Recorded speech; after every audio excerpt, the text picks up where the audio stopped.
happiness can be found if one only remembers to turn on the light. I knew a boy who made all the wrong choices. Please let me help you.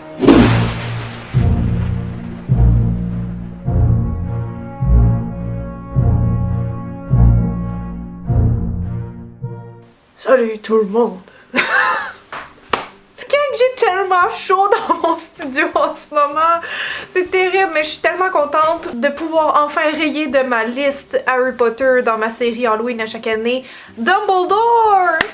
Un petit main d'applaudissement. Je pense que vous devez vous en douter, mais c'était un bon défi. Sérieusement, j'étais pas certaine de pouvoir le réussir.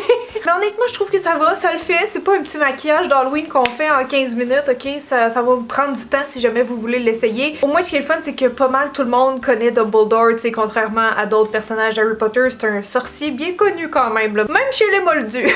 Puis aussi, je voulais vous dire, c'est l'avant-dernier maquillage d'Halloween sur ma chaîne cette année. Malheureusement, j'ai l'impression que ma série ne s'est pas rendue à tout le monde cette année. Alors, si jamais vous voulez m'encourager, un petit like, un petit commentaire, un petit partage, c'est toujours apprécié. Et parmi les gens qui l'auront fait, ben, je vais faire tirer cette super baguette de Party Expert qui est en fait la baguette d'Harry. Moi, j'avais déjà la baguette de Suro, donc je vais faire tirer celle-ci parmi les Potterheads qui auront commenté. Fait que voilà, si jamais vous voulez voir comment je me suis transformée, ben restez là parce que c'est parti. Je fais tellement peur. Hello! En tant que moi-même cette fois-ci, je vais aller enfiler tout de suite mon costume. Ça me tentait. Donc c'est un qui vient de chez Party Expert, comme toujours. Et c'est vraiment genre le look officiel de Dumbledore. Je suis trop contente qu'il l'avait. Par contre, je tiens à souligner que c'est un costume pour homme. Alors, il est très très gras, surtout pour moi qui est comme une petite fille de 5 pieds 3. Mais bon, je me roulerai les manches. Puis je vais aussi aller mettre tout de suite mes lentilles ce coup-ci. C'est toujours mieux de les mettre avant le maquillage. Mais là, c'est que je vais être un petit peu bloquée. Vous allez comprendre pourquoi. Donc ouais, j'irai mettre tout de suite mes lentilles de Primal. C'est le modèle Jade. Je pense que c'est sûr que j'ai mis tout au long de ma série. C'est vraiment un addon, mais ça va être parfait pour ses yeux qui sont comme couleur un peu paire en fait, plus que bleu flash genre. Okidoki, c'est fait. Donc là, on peut commencer officiellement.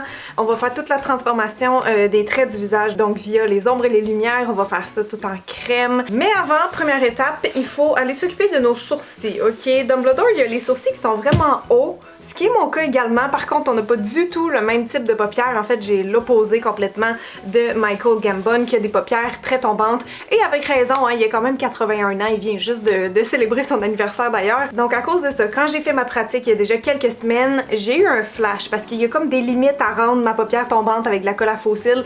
Ça va être un peu compliqué pour ce niveau de vieillesse si on veut. Mon flash, c'était d'utiliser des pansements comme ça, ok? Il y en a qui sont larges. Prenez en fait les plus larges que vous trouvez genre à la pharmacie. Et ben en découpant chaque côté, ça nous donne un parfait cache-paupière. C'est comme ici, il y a le petit truc de mousse. Bon ben on veut couper vraiment juste les parties collantes en haut de part et d'autre. Ça dépend toujours de la forme et de la grosseur de vos yeux, mais pour moi en tout cas ce modèle-là, il fit comme parfaitement. Et l'idée en fait c'est qu'il va venir pas mal se poser sur notre sourcil. Donc le faux sourcil on va le dessiner juste un petit peu en haut. Mais c'est surtout que ça va nous donner une illusion de paupières très basse, très tombante. Donc comme vous voyez, si je le collais à peu près comme ça, la seule chose qu'on voit dépasser c'est comme un peu la queue de mon sourcil. Parce que ici ça on va en profiter pour le mettre vraiment là. Parce que tantôt quand on va venir maquiller le nez, ben tu sais nos ombrages vont se fondre là-dedans. Donc juste ici dans le fond qu'il faudrait venir cacher nos sourcils. Vous pouvez quand même le faire au complet si jamais vous voulez. Moi je pense que je vais quand même les faire au complet. Peut-être juste moins les cacher ici parce que dans le fond, après pour coller ça, je vais utiliser du latex. Et le latex dans les poils, c'est pas très agréable. Fait que si vous voulez pas en avoir plein dans les poils, vous pouvez aussi les recouvrir. Vous êtes pas obligé de faire cette étape-là, c'est juste moi qui voulais comme un effet plus intense. Sinon, je sentais que je pouvais pas parvenir à quelque chose qui ressemble vraiment à ses paupières à lui. Donc c'est parti pour venir aplatir, cacher, protéger même nos sourcils.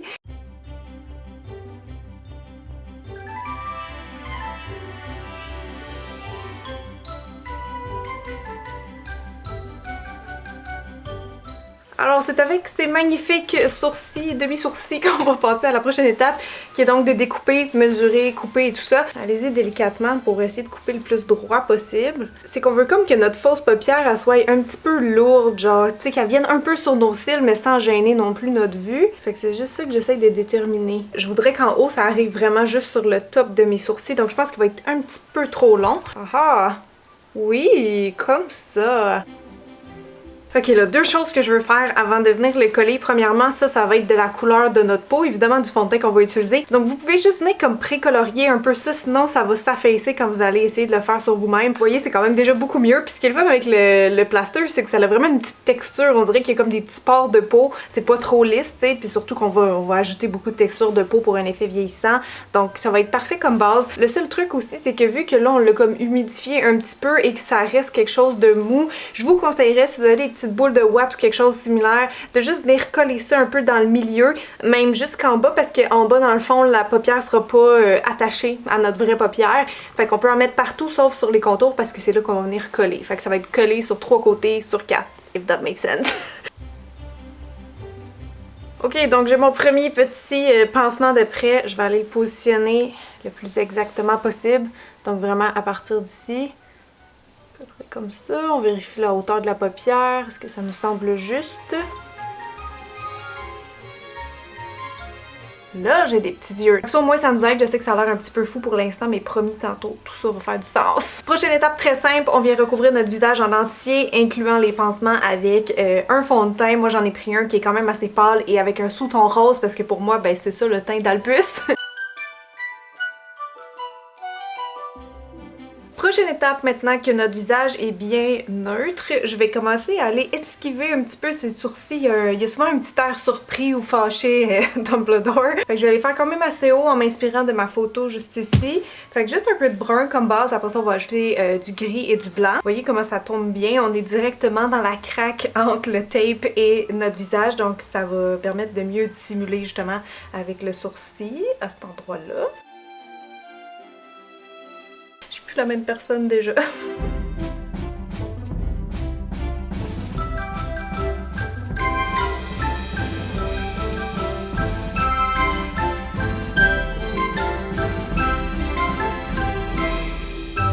Fait que là, on va vraiment pouvoir commencer avec les ombres et les lumières. Je suis toujours avec la même palette. Je vais attraper le fard le plus clair. Et on va commencer dans le front en descendant. Donc si je regarde son front, je vois que c'est vraiment en fait la zone en haut du nez, puis en haut des sourcils, un peu comme un V. C'est vraiment là que je vois que c'est le plus bombé.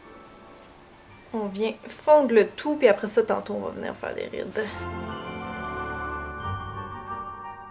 On va rester avec le même pinceau. Dans le fond, je vais aller faire toutes les lumières tout de suite. Après ça, on fera les ombrages et tout ce qui est les détails pour terminer. Donc les rides, tout ce qui est texture de peau dans le fond. Donc si je descends après ça pour son nez, il y a un nez qui est quand même pas mal plus large que le mien. Donc dès l'arête, en fait ici, je me laisse juste un peu d'espace parce qu'il va avoir un petit pli à cet endroit-là. Mais dès l'arête du nez en haut comme ça commence déjà à élargir. Donc j'y vais carrément en ce sens en donnant une lumière ronde sur le bout du nez. Je vais aller l'élargir. Au pire, on trichera, on décalera nos narines si besoin. Je vais mettre aussi un peu de lumière ici. Mais vraiment basse pour faire un effet de relâchement musculaire. Là, tout ce qui est menton, bas du visage, j'irai pas le faire, ça sert à rien parce qu'il va avoir la barbe qui cache. Mais j'en ferai aussi, bon, autour du nez comme ça, le sillon nasolabial qu'on appelle. Encore là, très bas, même qui rentre un petit peu par en dedans. C'est ça que je vois que ça ride, s'il sourit pas, tu sais, elle va quasiment être, comme on dit, concave. Je sais que c'est un petit peu flou tout ça quand il n'y a pas déjà les ombrages qui sont là pour nous guider. Mais je fais juste des lumières qui sont assez basses, que tantôt on va venir comme contourer. Il y a évidemment aussi la zone des yeux, donc il y a des under eye bags, des bonnes poches, qui viennent quand même assez basses dans le visage, comme ça.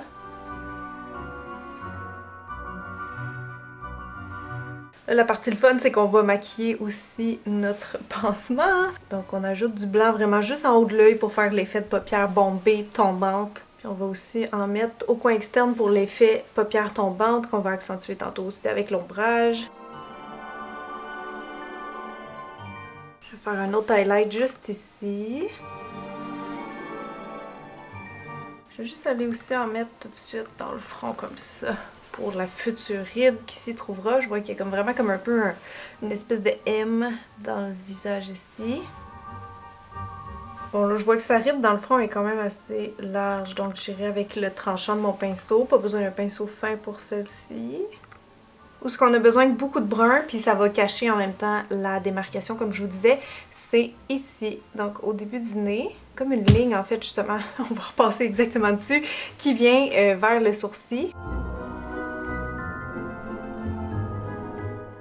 Oh, avant que j'oublie aussi, je vais venir... Comme le TikTok, là. Avant que j'oublie, je vais juste venir définir un peu ma paupière. Je vais pas non plus oublier le petit coin externe. Comme ça, en fait, c'est vraiment l'effet paupière tombante. Donc, c'est de refermer ici avec un ombrage.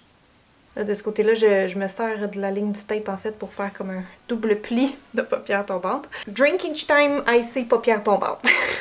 Pour le nez, je pense que je vais couper ça ici.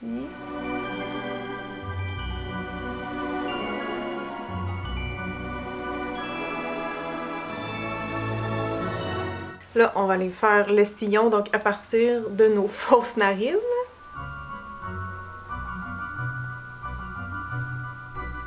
Là, juste à partir d'ici, il y a comme une ride qui est assez marquée, fait qu'on va la faire. Il y a aussi comme l'arc du menton très haut, je vais le faire au cas où qu'on verrait avec la barbe, je sais pas encore. Et là, donc, je vais aller définir les poches, juste en dessous du blanc qu'on a mis tantôt. C'est un peu difficile quand même à expliquer le vieillissement théâtral, puis c'est juste parce que j'arrête pas de regarder la photo en tant que référence. Mais c'est ça, dans le fond, on est vraiment juste en train de faire tous les plis de peau. Il y a beaucoup de détails là, autour des yeux si on regarde de près. Je pense que l'important justement c'est de varier un petit peu, tu sais, les ombrages c'est pas des rides, puis les rides ils peuvent avoir différentes largeurs, différentes intensités dans les couleurs. Parce qu'il y en a qui sont plus profondes que d'autres. Ça va être juste plus intéressant que si vous avez un type de trait genre partout pour imiter des rides là. Fait qu'il faut se donner un petit peu plus, mais au final ça va faire un effet beaucoup plus réaliste. Vous voyez de ce côté-là versus l'autre comment ça vient amener une richesse, tu sais, ça donne beaucoup plus de réalisme aussi évidemment.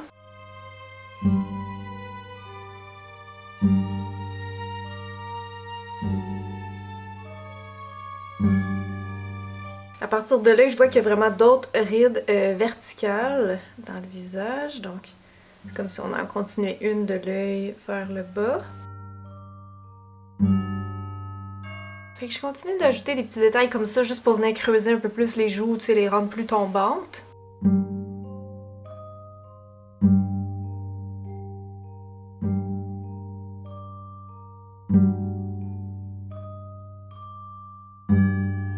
Je suis en train d'ajouter un petit peu de brun juste dans le bas, vraiment où il y a la ligne du tape, juste pour arrondir un peu l'œil, parce qu'il y a quand même la paupière vraiment tombante puis que ça vient faire comme une ligne, mais je veux pas non plus trop cet effet.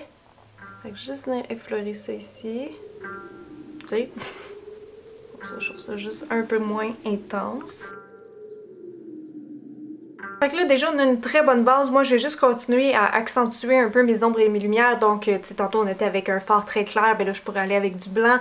Et avec le brun foncé, je repasse dans les endroits qui sont les plus creux. Fait que je vais juste finir mes petits détails. Après ça, on va se retrouver pour tout ce qui est lèvres et barbe. Et après, on aura fini.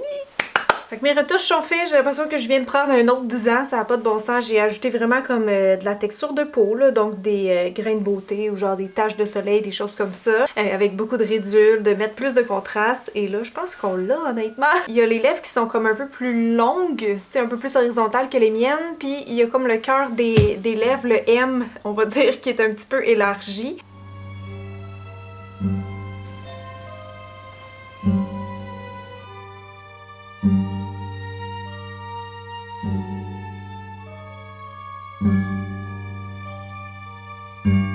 Pour pas que tout se bouge, vu que c'est des crèmes et que ça sèche pas complètement, je vais juste passer avec un petit nuage de poudre comme ça. On veut pas y aller trop intense parce que ça va défaire, mais en même temps, on veut aussi que ça atténue légèrement, tu sais, comme les coups de pinceau, si on est allé trop intense et tout.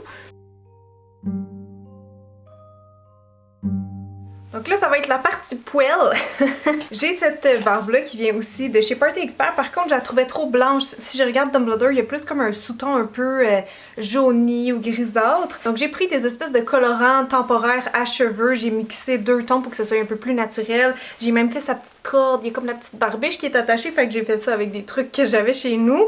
Donc on va aller la placer puis on terminera après avec les cheveux. Mais c'est le même processus. Donc la barbe, normalement, s'attache comme ça avec les oreilles. C'est juste que ça vient faire une ligne tellement vraiment nette. Puis quand je regarde la barbe de Dumbledore, il y a vraiment comme plus un angle dans sa barbe, donc je pourrais pas faire ça si je le laisse comme tel. Je vais donc la coter sur mon menton, le laisser comme ça, puis venir couper des petites mèches de ça, ou de la perruque, peu importe, puis juste venir les coller où j'ai besoin pour donner la shape, tu sais, le visage d'Albus, puis en même temps faire plus naturel que genre une démarcation comme ça, parce que ça sera juste pas assez réaliste à mon goût. Donc j'installe ça comme ça.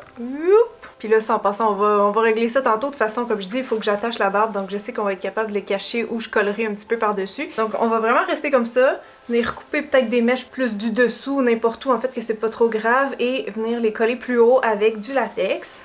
Là, le problème, c'est que mes cheveux sont tout mêlés. Juste faire un petit dégradé, que ça paraisse moins. Ok, j'ai une première mèche. Vous savez quoi, je vais me faire un petit guide juste avec un crayon. Fait que ça part d'ici, puis ça va vraiment de même. Clac! Comme un creux de joue. Fait que tout ça, faut cacher ça. Ok, j'ai une idée, la barbe est tellement longue que je peux me permettre de couper des sections dans le bas. Ok, là j'ai de quoi m'amuser, donc avec le latex, je vais venir ici de l'extérieur, commencer à coller. Là je vous avertis, j'ai dit tantôt, ça pogne dans les poils le latex, donc c'est désagréable à enlever, mais on n'a pas bien le choix. Bon là c'est pas une science exacte, hein, on essaie juste de placer ça logiquement. Puis là vos doigts vont coller, fait que prenez ça pour juste tapoter. Comme ça.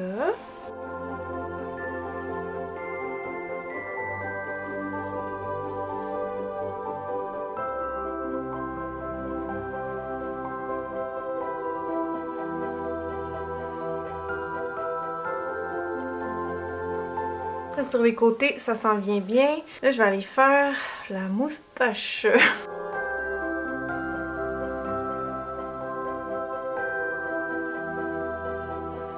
Ce qui est le fun, c'est que je vais pas pantoute ramasser du poil pendant 5 ans dans mon studio. J'ai vraiment chaud. Oh. Vous dire comment ça pique et comment j'ai chaud en ce moment, on dirait que je suis ménopausée, ça n'a pas de bon sens. Je vais venir juste attacher donc ma petite barbichette maintenant qu'elle est finie. Oh god, c'est tellement satisfaisant ce moment. C'est finalement le temps, je vais mettre ma perruque. Avec mon petit bonnet. Ah, c'est cute de même! Tu sais, genre Dumbledore en petit jeune yo-yo! Ah oui, puis si je peux vous donner un petit truc avec les perruques, si jamais vous mettez pas de couleur dedans, mettez au moins du shampoing sec, parce que souvent ils ont un aspect tellement... Hey, ça pique! Ok, mettez au moins du shampoing sec pour casser l'effet de brillance, avoir un fini plus réaliste, surtout qu'il n'y a pas du tout des cheveux genre lustrés, là, Dumbledore. Mon dieu! Mais j'ai l'air de Gandalf! Touche finale! Et nous aurons complété cette transformation de 4 heures. Son petit chapeau, oh, qui rentre un peu flush avec ma perruque. J'ai une grosse tête aussi quand même. We have it. Dumbledore est revenu nous rendre visite! Yeah! Je me force juste de pas rire parce que je veux pas que rien décolle. Et non, pour vrai, je suis vraiment contente du résultat. J'espère que vous allez aimer ça. C'était quand même un défi de taille, Dumbledore, du fait que c'était un homme, qu'on n'a pas tout le même visage et qu'il y a un vieillissement théâtral à travers tout ça. Donc bref, si jamais vous avez aimé, laissez-moi un like s'il vous plaît, laissez-moi un commentaire. Tout ça va m'aider, va aider l'algorithme. Et je vous mets aussi au défi d'envoyer cette vidéo à un ou une Potterhead. Donc merci d'avance et je vous souhaite un excellent Halloween. Bye tout le monde! Ok, là, faut que je pratique ma voix. Happiness can be found. Avec mes ongles, c'est trop cute. Silence!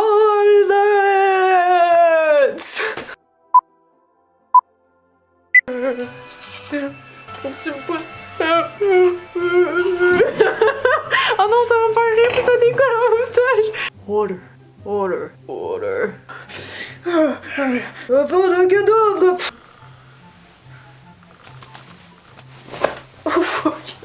Mon costume! J'ai genre pilé dessus, il va déchirer.